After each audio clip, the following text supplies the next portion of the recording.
Hoje vamos falar sobre ação, reação e correlação. E um bom caminho para começarmos a falar sobre é lembrar que correlação não é causalidade. Causalidade associa causa a um evento. É muito tentador querer estabelecer uma relação de causalidade quando há alta correlação entre duas variáveis.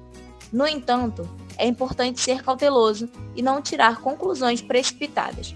A história está cheia de erros deste tipo, e em momento nenhum estamos livres de voltar a cometê-los. Agora que você já sabe a diferença de correlação e causalidade, vamos falar um pouco sobre ação e reação usando o exemplo o aquecimento global. As nossas sensações térmicas não são precisas o suficiente para perceber variações globais de temperatura. Um dia quente pode ser compensado por uma madrugada fria. Uma região pode estar quente e outra muito fria. A média de todas essas temperaturas, no globo e ao longo dos anos, é que está na discussão sobre mudanças climáticas. A emissão de gás carbônico pela ação humana pode ser a responsável pelo aumento da concentração de gás carbônico na atmosfera. E este aumento leva a um aquecimento global, que por sua vez aumenta o nível do mar por dois fatores: a expansão térmica da água e o derretimento de geleiras continentais. Antes de entrarmos mais a fundo em gráficos, vamos falar na teoria o que é o aquecimento global.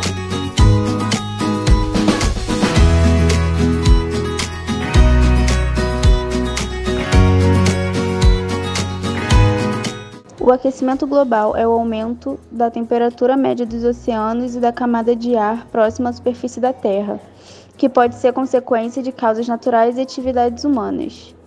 Isso se deve principalmente ao aumento das emissões de gases na atmosfera que causam o efeito estufa, principalmente o dióxido de carbono.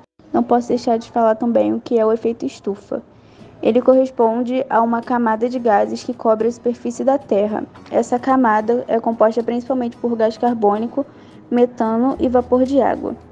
É um fenômeno natural fundamental para a manutenção da vida na Terra, pois sem ela o planeta poderia se tornar muito frio, inviabilizando a sobrevivência de diversas espécies. Normalmente, parte da radiação solar que chega ao nosso planeta é refletida e retorna diretamente para o espaço. Outra parte é absorvida pelos oceanos e pela superfície terrestre, e uma parte é retida por essa camada de gases que causa o chamado efeito estufa. O aquecimento global pode ter causas naturais, como alterações na radiação solar e dos movimentos orbitais da Terra, ou pode ser consequência das atividades humanas. As principais consequências do aquecimento global são: o aumento da temperatura média do planeta tem elevado o nível do mar devido ao derretimento das calotas polares, podendo ocasionar o desaparecimento de ilhas e cidades litorâneas densamente povoadas. Também a previsão de uma frequência maior de eventos extremos climáticos, como tempestades tropicais, inundações, ondas de calor, seca, nevascas, furacões, tornados e tsunamis, com graves consequências para populações humanas e ecossistemas naturais, podendo ocasionar a extinção de espécies de animais e de plantas. O aumento da insolação e radiação solar em virtude do aumento do buraco da camada de ozônio, quedas e dificuldades na produção da agricultura, pecuária e silvicultura.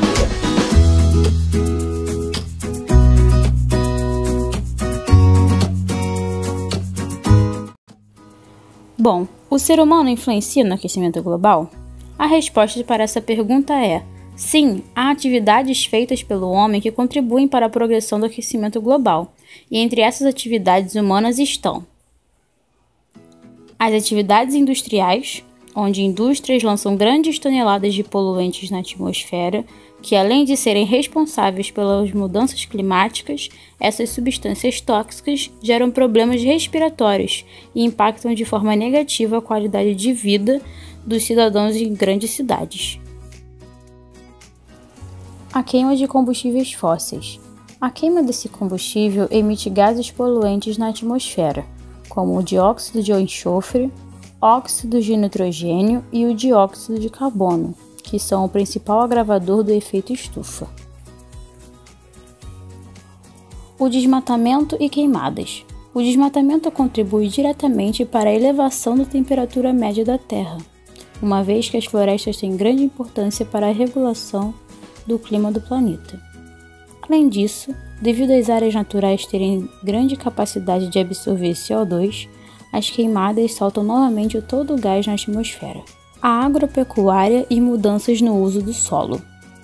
Além da agropecuária estimular a derrubada de florestas para a abertura de novas áreas para a agricultura, também contribui diretamente para a emissão de gases poluentes, como o metano, o dióxido de carbono e o monóxido de carbono, onde as principais causas estão ligadas ao cultivo de arroz irrigado por inundação, dejetos de animais e mudança no uso do solo para a criação do gado. Então, começando a falar um pouco sobre a Revolução Industrial e as suas consequências, podemos perceber que a primeira Revolução Industrial iniciou-se por volta dos anos de 1760. Por mais que a primeira Revolução Industrial tenha tido seu início há mais de 250 anos, só a partir da exploração do petróleo que começamos a perceber os efeitos no meio ambiente como um todo. A partir da década de 60, podemos perceber um salto gigantesco no consumo de petróleo e seus derivados. Com isso, percebemos que a emissão de CO2 em toda a sociedade como um todo tem uma grande explosão, como mostra o gráfico a seguir.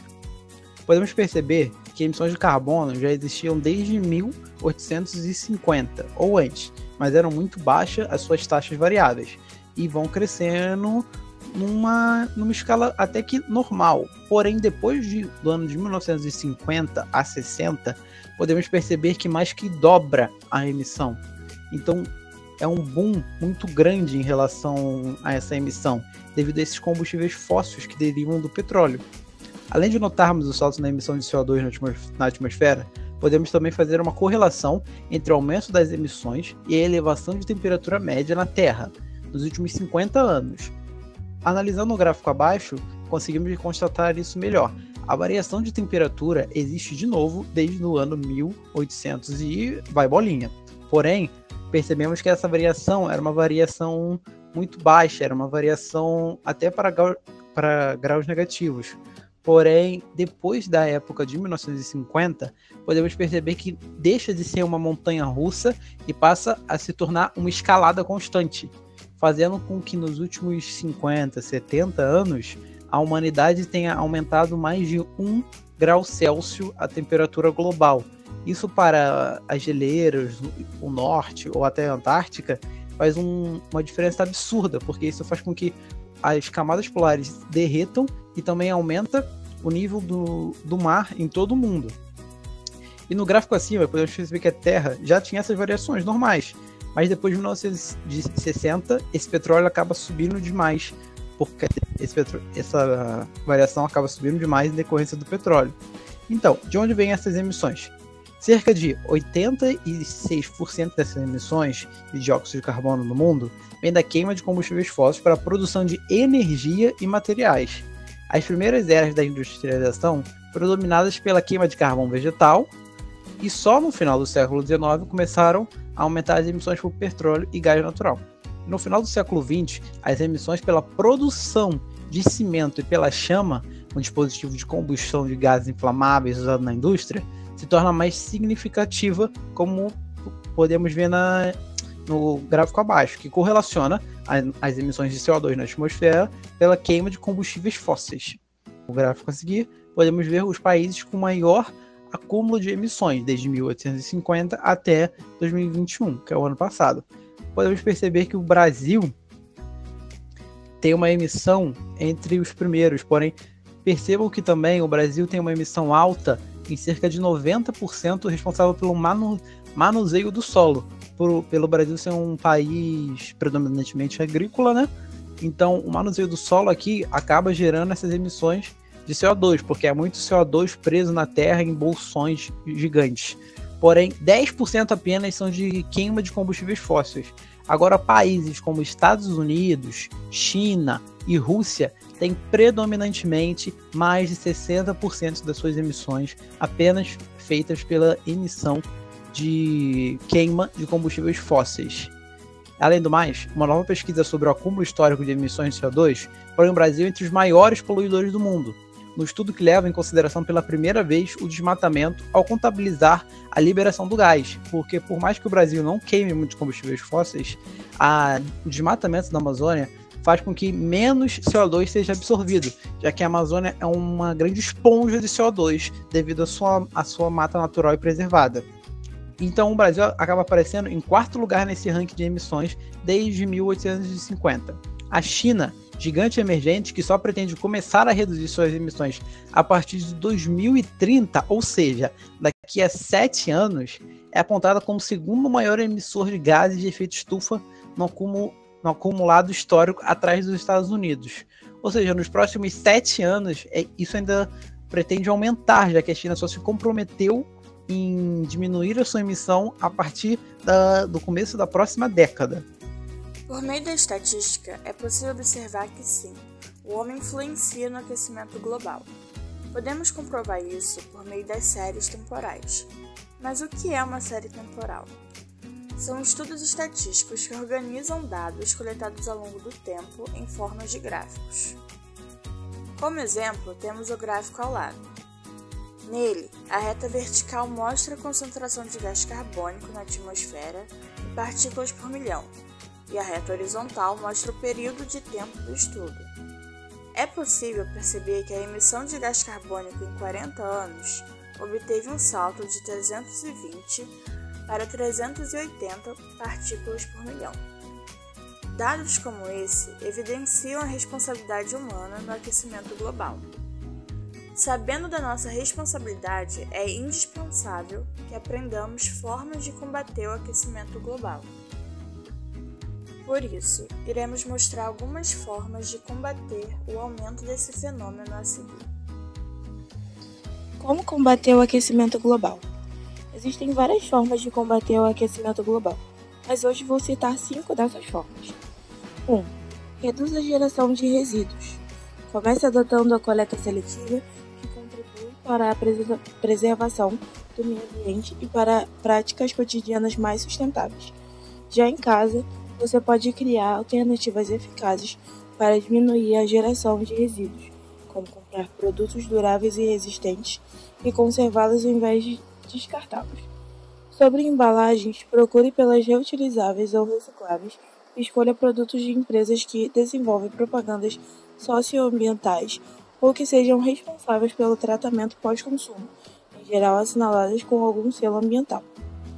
2. Economize luz e água com novos hábitos.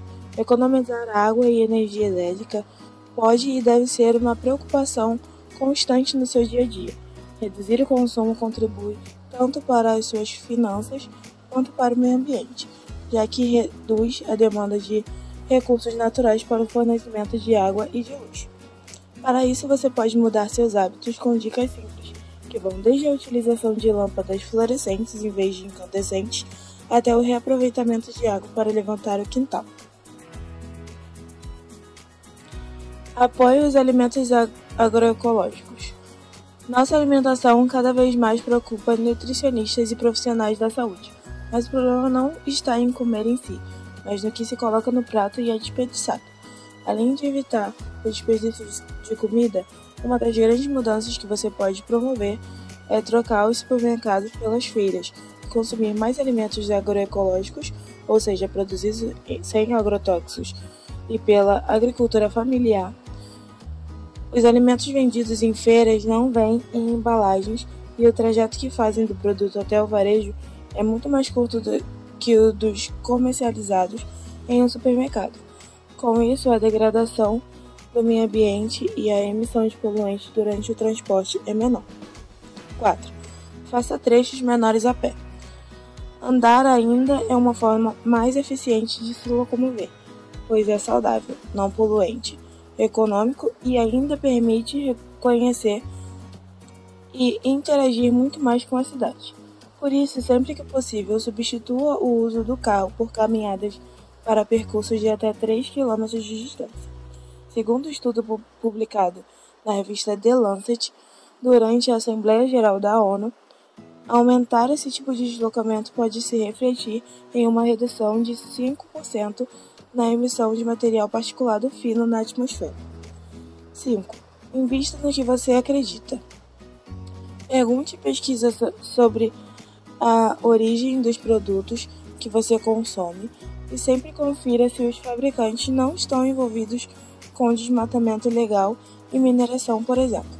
Aliás, você já parou para pensar que o seu dinheiro no banco pode estar sendo utilizado nos mais diferentes tipos de atividades econômicas de organizações e governos que podem contribuir tanto para poluir o meio ambiente quanto contribuir para a proteção da biodiversidade?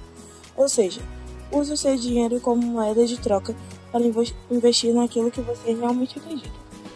E se você assistiu até aqui, eu gostaria de agradecer pela sua atenção.